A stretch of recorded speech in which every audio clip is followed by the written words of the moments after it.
Welcome to History Adventuring. This is episode number 345. I'm Brad Hall, and today we're looking at why Los Angeles is called the City of Angels.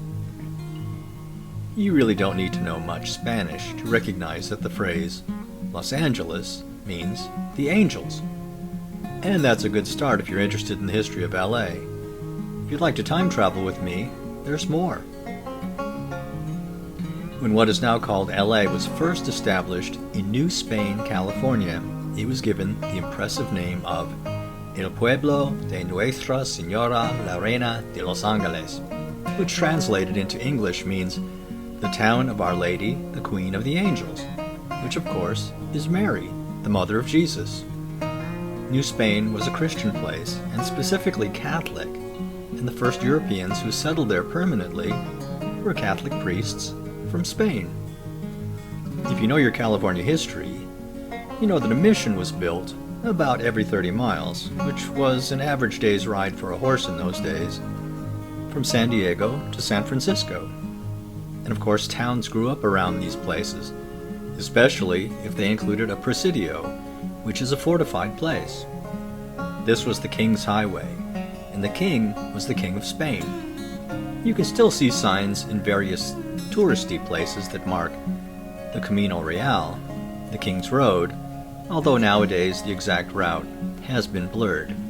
If you really want to know where the road was, just get on a horse and take the most efficient direct route from mission to mission. Nowadays it's scenic, then it was just efficient.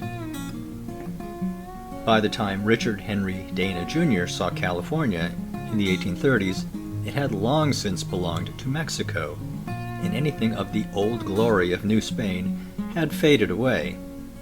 His description of the area was mostly of ruined presidios and missions. He wrote the book 2 years before the mast about his experience there as a young man. By that time, El Pueblo de Nuestra Señora la Reina de Los Angeles was simply referred to as El Pueblo, the town. Just a sleepy little Mexican town about 30 miles from the port of San Pedro. After 1849, when the United States took possession of the area, the increasing use of the English language started to change the name from El Pueblo to Los Angeles. Probably because the full name was written on maps and it was just too long to say.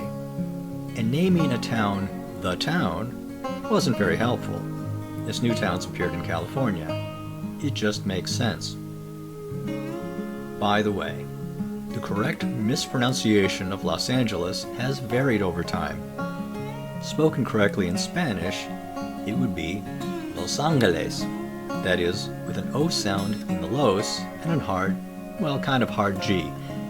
Nowadays, I usually hear Los Angeles, with an A sound for the O in los, and of course the J sound for the G, and an A sound for the last E.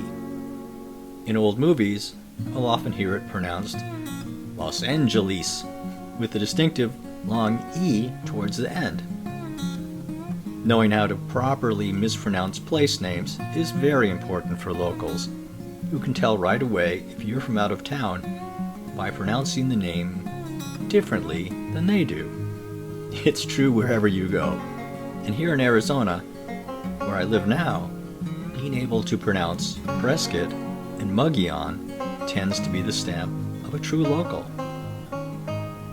Speaking for myself, I get a big kick out of learning the names of things. But ultimately, I know that a rose by any other name will smell as sweet. But if you ask me to say the full name of Los Angeles, be prepared to see a big grin on my face, because I love that kind of stuff. This has been History Adventuring. I'll talk to you later.